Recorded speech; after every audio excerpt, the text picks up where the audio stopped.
Esdras, capítulo 4, versículo 24, ao capítulo 6, versículo 22. Assim, a obra no templo de Deus em Jerusalém foi interrompida e ficou parada até o segundo ano do reinado de Dario, rei da Pérsia. Nessa época, os profetas Ageu e Zacarias, filho de Ido, profetizaram aos judeus de Judá e Jerusalém. Falavam em nome do Deus de Israel, que estava sobre eles. Em resposta, Zorobabel, filho de Sealtiel, e Jesua, filho de Jeozadaque, começaram outra vez a reconstruir o templo de Deus em Jerusalém. E os profetas de Deus estavam com eles e os auxiliavam. Tatenai, governador da província a oeste do rio Eufrates, Setar-Bozenai e seus companheiros foram a Jerusalém e perguntaram: quem lhes deu permissão para construir este templo e restaurar esta estrutura? Também perguntaram os nomes de todos os homens que trabalhavam no templo. Mas os olhos de Deus estavam sobre os líderes judeus e eles não foram impedidos de prosseguir com a construção até que um relatório fosse enviado a Dario e ele comunicasse sua decisão. Esta é uma cópia da carta que o governador Tatenai, Setar-Bozenai e outros oficiais da província a oeste do rio Eufrates enviaram ao rei Dario. Ao rei Dario, saudações. Informamos ao rei que fomos até o local da construção do templo do grande Deus na província de Judá. O templo está sendo reconstruído com pedras especialmente preparadas. E as vigas já estão sendo colocadas nas paredes. A obra avança com muita energia e êxito. Perguntamos aos líderes quem lhes deu permissão para reconstruir este templo e restaurar essa estrutura, e exigimos os nomes deles, para que pudéssemos dizer ao rei quem eram os líderes. Esta foi a resposta: somos servos do Deus dos céus e da terra. E estamos reconstruindo o templo que foi construído aqui muitos anos atrás por um grande rei de Israel. Nossos antepassados, porém, provocaram a ira do Deus dos céus e ele os entregou a Nabucodonosor, rei da Babilônia, que destruiu este templo e deportou o povo para a Babilônia.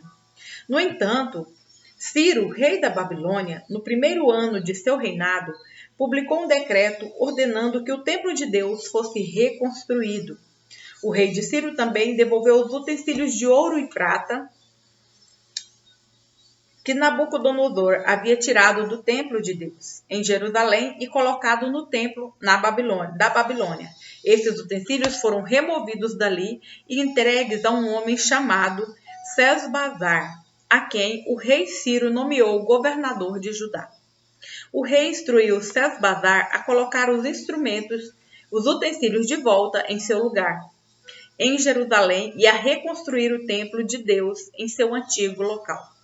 Então Sesbazar veio e lançou os alicerces do templo de Deus em Jerusalém. O povo tem trabalhado nele desde então, e embora ainda não esteja acabado. Portanto, se parecer bem ao rei, pedimos que se faça uma busca nos arquivos reais da Babilônia, para descobrir se o rei Ciro, de fato, publicou este decreto, ordenando a reconstrução do templo de Deus em Jerusalém, e que o rei nos informe sua decisão sobre esse assunto. Então, o rei Dario ordenou que fizesse uma busca nos arquivos da Babilônia, que ficavam guardados junto aos tesouros. Mas foi na fortaleza em Ecbatana, na província da Média, que se encontrou um documento que dizia: memorando. No primeiro ano do reinado do rei Ciro, foi publicado um decreto a respeito do templo de Deus em Jerusalém. Que o templo seja reconstruído para ser um local onde se ofereçam sacrifícios usando os alicerces originais. Ele terá 27 metros de altura e 27 metros de largura. A cada 3 camadas de grandes pedras será colocada uma camada de madeira. Todas as despesas serão pagas pela tesouraria real. Além disso, os utensílios de ouro e de prata que Nabucodonosor levou do templo de Deus em Jerusalém para a Babilônia devem ser devolvidos a Jerusalém e colocados em seus devidos lugares, que sejam levados de volta ao templo de Deus. O rei Dario enviou esta mensagem. Agora, portanto, Tatenai, governador da província a oeste do rio Eufrates, Setar-Bozenai e seus companheiros e outros oficiais a oeste do rio Eufrates, permaneçam afastados de lá. Não interfiram na construção do templo de Deus. Deixem que seja reconstruído em seu antigo local. E não impeçam o governador de Judá e os líderes dos judeus de realizarem seu trabalho. Além disso, decreto que ajudem esses líderes dos judeus a reconstruir o templo de Deus. Paguem sem demora todos os custos da construção, usando os impostos recolhidos na província a oeste do rio Eufrates, para que a obra não seja interrompida. Deem aos sacerdotes em Jerusalém tudo o que eles precisarem, novilhos, carneiros e cordeiros, para os holocaustos oferecidos ao Deus dos céus. Providenciem sem falta a quantidade de trigo, sal, vinho e azeite que forem necessários para cada dia. Assim, eles poderão oferecer sacrifícios agradáveis ao Deus dos céus e orar pelo bem-estar do rei e de seus filhos. Se alguém desobedecer a este decreto, de alguma maneira, terá uma viga de sua casa arrancada. Ele será amarrado a esta viga e pendurado nela, e sua casa será transformada num monte de entulho. Que o Deus que escolheu a cidade de Jerusalém como lugar para que seu nome seja honrado, destrua qualquer rei ou nação que desobedecer a esta ordem e destruir este templo. Eu, Dario, publiquei este decreto, que ele seja obedecido com toda a diligência. Tatenai, governador da província a oeste do rio Eufrates, Setar-Bozenai e seus companheiros obedeceram de imediato a ordem do rei Dario. Com isso, os líderes dos judeus puderam continuar seu trabalho e foram encorajados pela pregação dos profetas Ageu e Zacarias, filho de Ido. Finalmente, o templo foi terminado, como havia sido ordenado pelo Deus de Israel e decretado por Ciro, Dario e Artaxerxes, rei da Pérsia. O templo foi concluído no dia 12 de março, no 6º ano do reinado do rei Dario. Então, o templo de Deus foi dedicado com grande alegria pelos israelitas, pelos sacerdotes, pelos levitas e pelo restante do povo que regressou do exílio. Durante a cerimônia de dedicação, foram sacrificados 100 novilhos, 200 carneiros e 400 cordeiros. 12 bodes foram apresentados como oferta pelo pecado de todo Israel, de acordo com o número das tribos. Em seguida, os sacerdotes e os levitas foram divididos em vários grupos para servirem no templo de Deus, em Jerusalém, conforme prescrito no livro de Moisés. No dia 21 de abril, o povo que havia regressado do exílio celebrou a Páscoa. Os sacerdotes e os levitas haviam se purificado e estavam cerimonialmente puros. Abateram o cordeiro da Páscoa por todos que regressaram, por seus colegas, os sacerdotes, e por si mesmos. Todo o povo de Israel que havia regressado do exílio participou da refeição de Páscoa, junto com todos que haviam deixado os costumes impuros dos povos que ali viviam a fim de adorar o Senhor, o Deus de Israel. Em seguida, comemoraram durante 7 dias a festa dos pães sem fermento. Houve grande alegria em toda a terra, pois o Senhor tornou o rei da Assíria favorável a eles e o levou a ajudá-los a reconstruir o templo de Deus, o Deus de Israel. 1 Coríntios, capítulo 3, versículos 5 ao 23. Afinal, quem é Paulo? Quem é Apolo? Somos apenas servos de Deus, por meio dos quais vocês vieram a crer.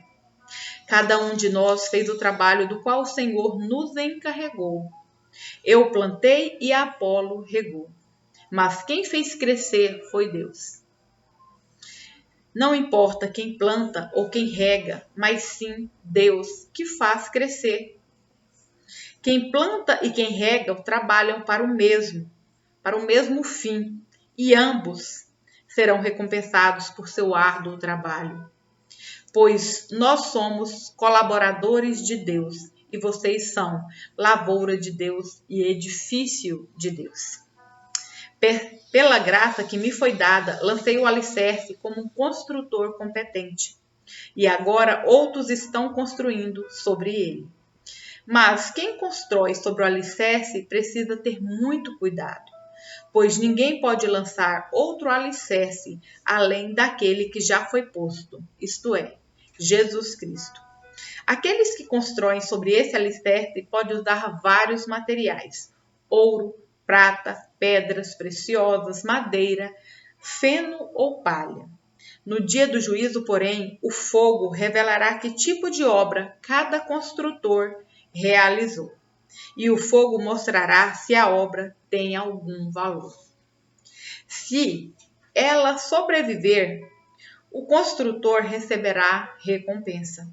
Se ela queimar, o construtor sofrerá grande prejuízo, mas será salvo como alguém que é resgatado do meio do fogo. Vocês não entendem que são o templo de Deus e que o Espírito de Deus habita em vocês? Deus destruirá quem destruir seu templo, pois o templo de Deus é santo e vocês são esse templo. Que ninguém se engane. Se algum de vocês pensa que é sábio, conforme os padrões dessa era, deve tornar-se louco a fim de ser verdadeiramente sábio. Pois a sabedoria deste mundo é loucura para Deus. Como dizem as Escrituras, ele apanha os sábios na armadilha da própria astúcia deles.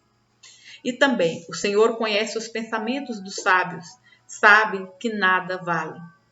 Portanto, não se orgulhe de seguir líderes humanos, pois tudo lhes pertence. Paulo, Apolo ou Pedro, o mundo, a vida e a morte, o presente e o futuro, tudo é de vocês, e vocês são de Cristo, e Cristo é de Deus. Salmos, capítulo 29, versículos 1 ao 11. Honrem o Senhor, seres celestiais. Honre o Senhor por sua glória e força. Honre o Senhor pela glória de seu nome. Adore o Senhor no resplendor de sua santidade. A voz do Senhor ecoa sobre o mar, o Deus da glória troveja. Sobre o imenso mar o Senhor fala. A voz do Senhor é poderosa, a voz do Senhor é majestosa. A voz do Senhor quebra os grandes cedros. O Senhor despedaça os cedros do Líbano. Faz os montes do Líbano saltarem como bezerros. Faz o monte Hermon pular como novilhos selvagens. A voz do Senhor risca o céu com relâmpagos. A voz do Senhor sacode o deserto. O Senhor faz tremer o deserto de Cádiz. A voz do Senhor torce os fortes carvalhos e arranca as folhas dos bosques. Em seu templo, todos proclamam glória. O Senhor comanda as águas da inundação. O Senhor governa como rei para sempre. O Senhor dá força ao seu povo. O Senhor os abençoa com paz. Provérbios, capítulo 20, versículos 26 ao 27. O rei sábio espalha os perversos como trigo e passa sobre eles a roda de debulhar. A luz do Senhor penetra o espírito humano e revela todas as intenções ocultas.